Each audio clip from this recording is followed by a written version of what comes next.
Navia is one bursty GEO DPS character, capable of unloading insane amounts of GEO damage right into your opponent's face through a shotgun-style elemental skill. Off to a good start already. Let's just get right into her pros and cons. As mentioned previously, she has incredible burst damage, and that burst is very easy to use, and I don't mean her elemental burst, it's mostly her elemental skill. You gain stacks on it, and you spend the stacks to do bonus damage. She also gives some meaning to the crystallized reaction. Now, unfortunately for those hopefuls, she's not exactly doing what Nilou does. She is not changing the crystallized reaction, she is merely gaining an insane benefit from gathering them. She's also incredibly easy to build a team around. She doesn't need characters that proc on auto attacks such as Yelan or Xingqiu that many other characters need. All she really needs is characters that provide good elemental application while they're off field. Really just anyone that's going to create a healthy amount of crystallizes for while she is doing her own thing or while the other teammates are doing their thing. Unlike characters such as Ito and Noelle, she actually doesn't need 3 to 4 GEO in the same party. One extra GEO teammate to help her generate energy and to just give her the GEO resonance is going to be more than good enough, not to mention the fact that her Ascension passive actually encourages her to have other non-GEO Dendro or Animo characters in the party. Now for the cons, because no character is without their drawbacks. As mentioned before, Navia is GEO. Whether or not you personally like GEO as an element and enjoy playing it, GEO does have its drawbacks. It is a jack of all trades, master of none, meaning whenever elemental diversity is needed, whether it's to follow a boss's mechanics or to just destroy one of the many shields of the Pyrolectors that are in the current Spiral Abyss, GEO is never great at this, but it's also never completely awful either. That being said, since Navia is encouraged to have some elemental diversity in her party, that means her teammates can cover this weakness for her. Navia doesn't make as much use out of a lot of field time as many other DPS do.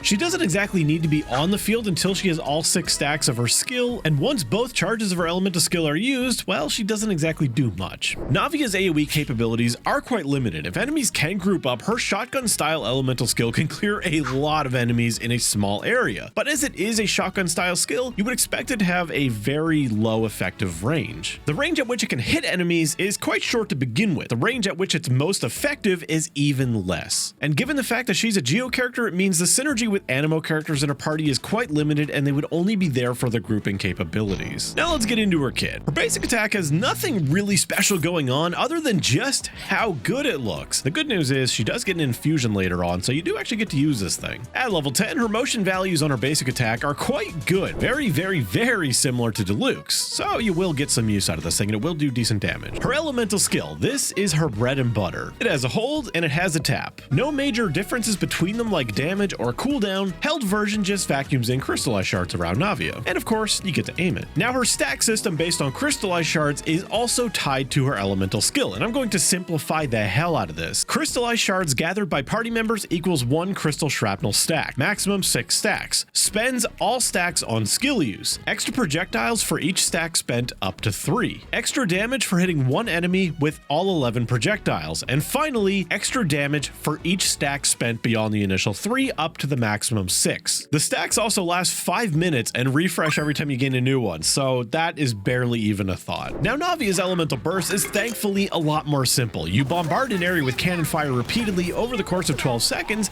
and every 2.4 seconds, she gets a free stack of her crystal shrapnel. With a 15-second cooldown, the uptime on this can be quite high as long as you have the proper amount of energy recharge to support it. The damage this thing does is okay, but as her elemental skill is the star of the show, just be thankful that this does support the elemental skill. Navia's A1 passive is the source of her infusion from her normal attacks. After each use of her elemental skill, she gets a 4-second infusion with a bonus damage on normal charge and plunge attacks. Her A4 is a 20% attack bonus for each Pyro, Electro, Hydro, or Cryo member in the party up to 2 stacks. As for talent priority, her elemental skill is going to be the number 1. This is what you're going to want to crown, if anything, with her elemental burst following next, and probably her auto attacks after that. Her attacks and burst might be close to equal if you use her full elemental infusion, but as her burst is going to be up nearly 100% of the time supporting your elemental skill, it is worth leveling that next after the skill. As for weapons, being an attack scaling Claymore character, Navia has a handful of options. Verdict is her signature weapon and one badass looking axe. Now this is going to be her best in slot, but I will say for a signature weapon, this thing isn't exactly as impressive as you might expect it to be. With its high base attack and attack percent bonus on the passive, this thing is going to diminish in value when you have Bennett in your party, and I'm sorry for you Bennett haters, he is going to be a staple for most of her teams, if not every single one of them. Regardless, it is still her best in slot. Serpent Spine is what most people will find themselves using. It is a completely generic weapon that works very well with Navia, given that she is going to be shielded most of the time, meaning you're not going to lose her stacks. Beacon is a decent stat stick that gives you some crit rate on the substat, as well as an attack percent bonus for hitting things with your skill. Unfortunately, Zhongli and all the crystallize is likely going to leave the taking damage part probably out of the equation entirely. Redhorn Stone Thresher is an excellent stat stick that just gives a ton of crit damage with a low base attack, which pairs well with Bennett. Both Wolf's Gravestone and the Unforged have the same problem as just giving so much attack percent and attack that they just lose value when you run her with Bennett, which, as I mentioned before, is going to be most of the time. That being said, if you have them, they're still fine options. A bit of a wild card, but Sacrificial Greatsword may actually be a decent option on her, given that she does need her Elemental Burst to have good uptime, so she values the ER, as well as the extra skill charge being quite meaningful on her. And the value of this should only go up if you plan on running her without a second Geo.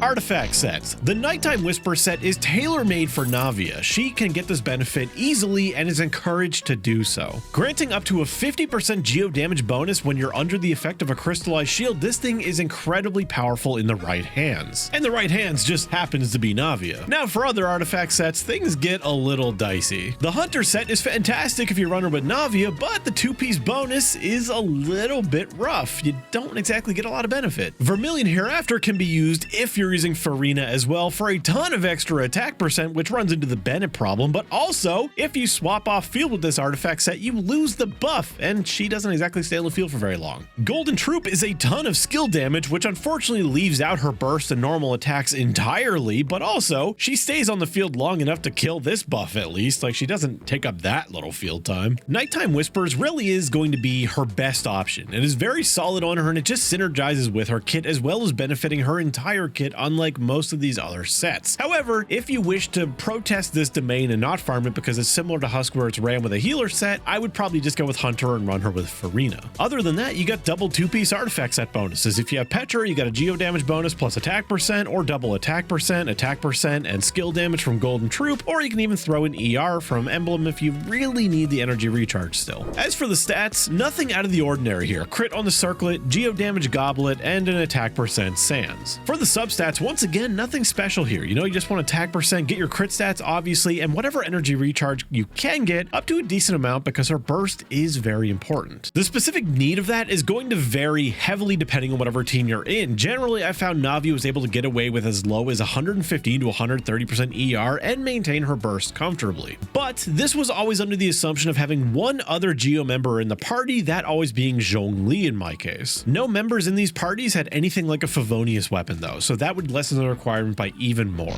Now into potential teammates for Navia. As mentioned from her Ascension passive, she is going to want at least 2 members in her party that can create crystallized reactions. It doesn't matter if they're the same element or different. As long as they're Cryo, Hydro, Pyro, or Electro, you're all good. One of Navia's best teammates is going to be Bennett. I know people are tired of hearing about Bennett, but she's an attack scaler, so of course you gotta expect Bennett to be mentioned here. He is an excellent teammate for her. Farina, not a shocking addition here. She fits into pretty much any team out there due to her insane generic damage percent bonus. Farina is also going to help balance the scales between attack percent and damage percent. Farina is also going to do an amazing job at generating crystallized reactions with a very low upkeep given that her skill duration is so long. The downside to Farina is that Navia teams are going to be heavily shielded, whether it be through crystallize or through a character like Zhongli, and that is just going to make it difficult for Farina to get her maximum benefit. But that being said, Farina is so strong that even only partially maximized, she is still going to do very well. Of course, there's going to be Zhongli, the closest we have to an Animo, Viridis, and Veneer Resistance Shred or the Geo element. The downsides here being he obviously hurts synergy with Farina, as I mentioned. You'll also need to be tethered to his pillars to generate more crystallized reactions as well as generate more Geo energy particles for Navia. These, however, are manageable or acceptable downsides. However, due to his highly competitive nature and being valued in many teams, you may not be able to swing using him in a Navia team. So what if you want to replace Zhongli? Well, Albedo is a relatively suitable replacement. He does have excellent off-field application of Geo, just creating more crystallized reactions, as well as you don't have to be attached to Zhongli's pillars to generate Geo particles. Albedo's field is rather quite generous, and just like Farina's skill, it has a very long duration. Since Bennett is pretty much a guaranteed in most of Navia's teams, Xiangling is able to be considered. She will apply quite a bit of off-field pyro, allowing for more crystallizes, as well as doing decent personal damage from her own Pyronado. And given that Xiangling competition is rather low these days, it shouldn't be that big of a deal deal to take her away from another team. Now for some rapid fire teams. Hyper Bloom featuring Navia. Obviously, Hyper Bloom is overpowered. This maximizes Freena's buff, very easily buffing Navia's own personal damage. However, a Hyper Bloom team and a solo Geo makes it rather hard for Navia to get enough crystallizes to adequately support her skill. But ultimately, Hyper Bloom is still Hyper Bloom. Double DPS featuring Ningguang. Both of these characters unload their DPS in a very short window of time and leave a lot of time for the other one to do their thing. Ultimately, this is just a reason to use Ningguang and isn't exactly something I would recommend. You can also try fitting Yelan into a hyper carry team with something like this. There are a lot of variants for different Navia teams like hyper carry or like an almost national like team where you have several sub DPS just doing a bunch of reactions and hopefully getting crystallized. She may not have a bunch of team archetypes available to her because she's a Geo character, but she does have so many options within those teams. Just have characters that can adequately supply her with crystallized shards and preferably another Geo for the resonance, and that's really it. Those low requirements leave her with many options for good teammates, and honestly, she is doing such a good thing for Geo, not only just bringing something new to Geo, also just being incredibly strong for a Geo character, possibly the strongest Geo DPS we're going to have. So if you love Geo, characters with gunbrellas, or just characters with absolutely amazing sound design, pick up Navia because you will not be disappointed. So good luck if you're going to wish for. Thank you for watching. Thank you to my members and my patrons for supporting me as always, and I'll see you in the next one. Attaboy!